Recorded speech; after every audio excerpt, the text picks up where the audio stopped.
There's dissension in the ranks as an issue that should unite a team is actually dividing the Hurricanes as coach and captain speak out. The normally united and focused Hurricanes are unraveling, and as the playoff push heats up, this will no doubt be a distraction from the common goal. Welcome to Hurricanes Digest. I'm Jeff Testanero.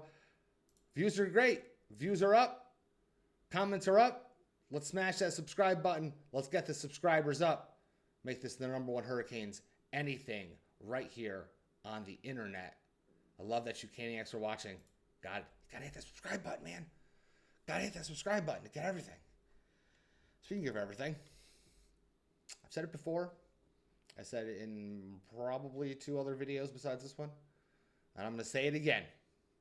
When it rains, it pours. And it's been pouring a bit inside the Hurricanes office in Raleigh, especially between Rod Brind'Amour and Eric Tulsky. We all know Brind'Amour was less than impressed with the one move Tulsky made at the trade deadline. Wasn't really shy about how he felt. Said players also felt the same. No players really stepped up and said anything, but he spoke for them. That's what he does. But now there's new drama to add fuel to the fire between Tulsky and Brind'Amour. I'm sure as you heard, Eric Tulsky stood up to the commissioner last week. He told the Emperor where to stick it, especially when it comes to headshots and NHL Rule 48 concerning illegal headshots. Doesn't think the league's doing enough or has strict enough rules against headshots. Doesn't think it has a clear enough rule on headshots. And he was very vocal about it. And so they asked Rod. Coach Brind'Amour was finally tapped about what he thought about the little tit for tat between Commissioner Bettman and GM Tulsky. His reply wasn't anything out of the ordinary. I think we should expect from Rod. So what he had to say, didn't take Tulsky's side, didn't take the office's side in the debate. Kind of tried to play it neutral, but we all know that Rod is not playing it neutral. He doesn't want to talk about it. He's a player's player. Coach Brind'Amour's quote is saying, it's kind of been part of the game. The guys are getting bigger and stronger and faster. It's a tough thing to really police and manage because we could talk all day about it. But I think where there's intent, that's when you got to kind of crack down. I think there's always going to be head injuries because we're playing a physical game. Correct. If anyone has seen Rod play hockey, you'll know that he was a big, tough, physical player in his time in both Philadelphia and when he came to Carolina. So his relaxed stance on this thing between Tulsky and Bettman, there's really no shock here. Really no shock here.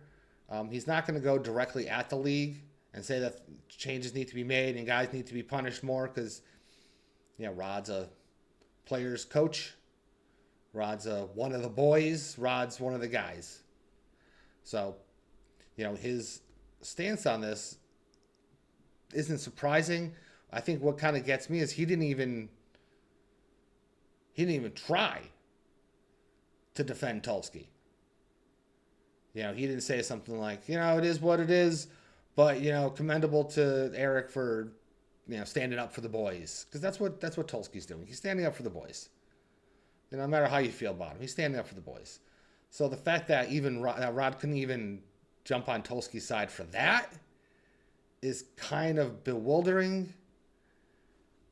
However, he wasn't the only Hurricane tapped about what's going down between Tulsky and Bettman. Hurricanes captain Jordan Stahl was quoted as saying, headshots are always a touchy subject. I feel like when there's always something getting fined or getting games, everyone has their own opinion on how many games and whatnot. And for headshots have been up and down. There's been some good decisions and bad ones, I think, and there's good ones and bad ones every year. So I really have not much to say about that. Which also kind of surprises me is Jordan's not wrong. Jordan's not wrong. There's been a lot of up and down calls. There's been a lot of egregious shots that didn't get called at all. Nothing happened. And then there's some little, tappy-tappies on the head, and all of a sudden the guy gets, out for the season and fined $18 billion.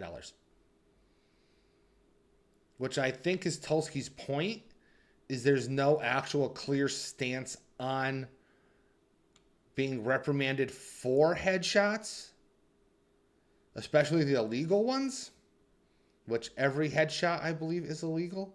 So NHL Rule 48 should change that to just head contact. But the fact that Jordan didn't stand up for any player or anything, didn't really take a stance on it, is kind of concerning. I understand he's not going to go against his GM and he's not going to go barking up the tree of the NHL commissioner. Calls against the Hurricanes have gone up since that meeting, especially kind of crappy ones. I'm still not happy about, Sidney Crosby punching Andrei Svechnikov in the back of the head and Svechnikov having to go to the box for it. That's kind of crappy. But he's not going to go against his coach and say, well, Rod doesn't know nothing. It's not going to happen. I'm just shocked he didn't take more of a stance for his team or fellow players, especially since the Hurricanes got thrown into the eye of the storm. Pun intended. Totally intended that pun. Into the highest eye of the storm for this whole thing after what happened to Jalen Chatfield in November against Minnesota. Tyler Pitlick's clear headshot on Jalen Chatfield. Clearly meant to do it. Clearly meant to put Jalen Chatfield out for a very long time. And if you don't believe me, take a look at the picture above my head. That's the shot we're talking about. That's the shot that, prompted Bettman to fire back that Tulsky's just being Dundon's good lapdog type of thing.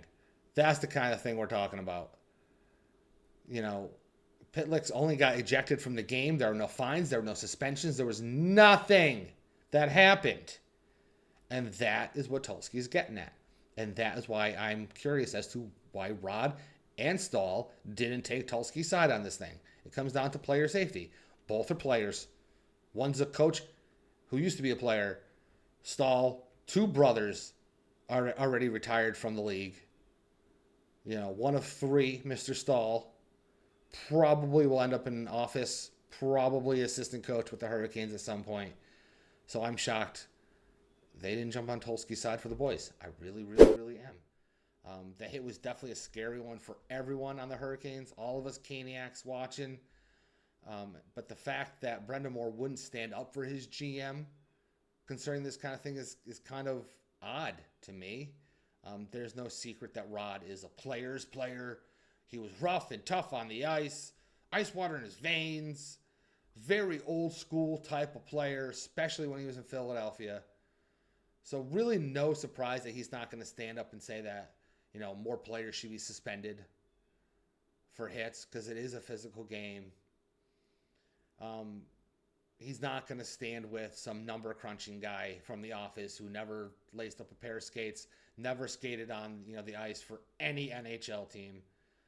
He's always kind of not happy with a lot of Tulsky's decisions because Tulsky, I'm assuming to Rod, is just a number cruncher and you don't know what you're talking about with the game.